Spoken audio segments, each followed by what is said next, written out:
Okay, so a question from JEE Advanced 2025 paper 2। तो ये question आया था बायोमोलिक्यूल्स और मोल कंसेप्ट्स के ऊपर। इसमें हम एक लीनियर ऑक्टासैकराइड गिवन है और उसका मोलर मास गिवन है, जिसके हाइड्रोलिसिस के ऊपर वो ब्रेक होता है राइबोस, 2 डीऑक्सी राइबोस और ग्लूकोज में।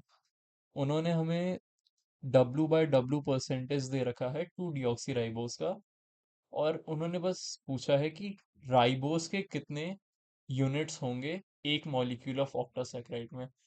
तो जो राइबोस, 2 डीऑक्सी राइबोस और ग्लूकोज है, ये हमारे मोनोसैकराइड्स हैं ऑफ दिस लीनियर ऑक्टासैकराइड। सो इस क्वेश्चन को करने से पहले हमें पता होना चाहिए कि यहाँ हो क्या रहा है। तो एज यू नो, सुक्रोज,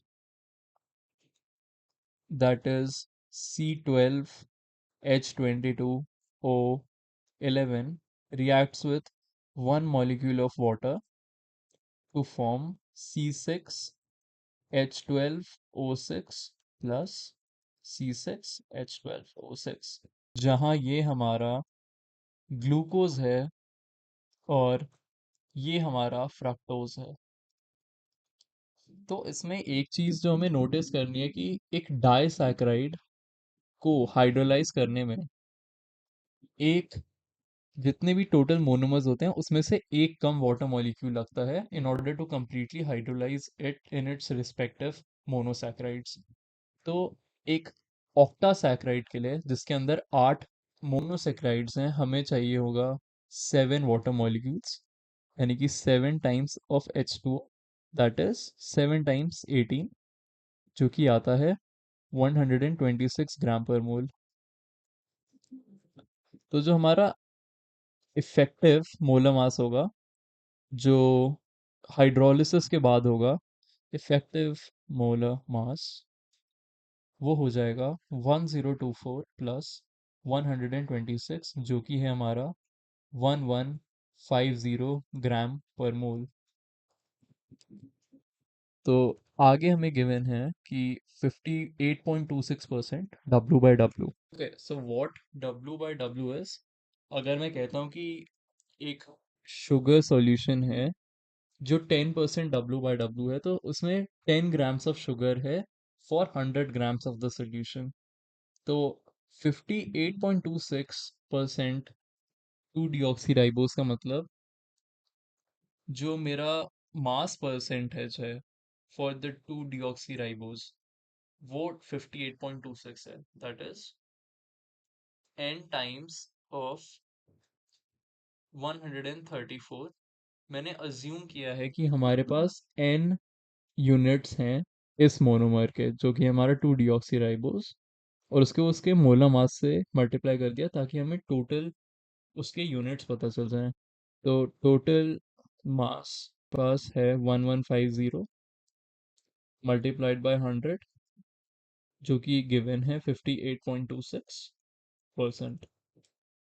तो इसको सॉल्व करने के बाद तो हमारे n की वैल्यू 5 आ जाएगी। तो एक ऑक्टासेक्राइड में 5 यूनिट्स या फिर 5 मोनोसेक्राइड्स 2 डीऑक्सी राइबोस के हैं, तो बचे 3 मोनोसेक्राइड्स।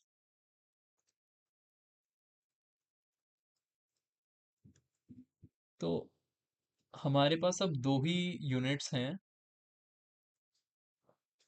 3 मोनोसेक्राइड्स।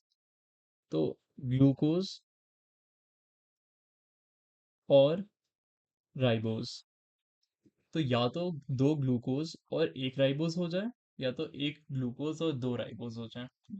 तो अगर हमारे मोनोसेक्राइड्स 5 हैं फॉर 2 डीऑक्सी राइबोज, इसका मतलब टोटल मास में से 5 into 134 मास यही ऑक्यूपाई कर रहा है, जो कि हमारा आ रहा है 670 ग्राम पर मोल। यानी कि अगर मैं लेफ्ट ओवर निकालूं 1150 माइनस 670, जो कि आता है 480 ग्राम्स पर मोल। तो 480 ग्राम्स आ गया हमारे पास the weight of these two monosaccharides तो हम इसके लिए एक बेसिक सी लीनियर इक्वेशन बना लेते हैं। तो मैं मान लेता हूँ कि मेरे पास x यूनिट्स हैं ग्लूकोज के, तो ग्लूकोज का मोलर मास आ जाएगा 180 प्लस y जो कि यहाँ पे राइबोज है, तो ये हो जाएगा 150 इज इक्वल्स टू 480। तो अगर मैं यहाँ पे ग्लूकोज को 2 लूँ, ग्लूकोज को अगर मैं 2 ले लूँ तो ये 360 हो जाएगा और ये 150 हो जाएगा इज इक्वल्स टू 480, जो कि फॉल्स है। तो बचा ये वाला केस,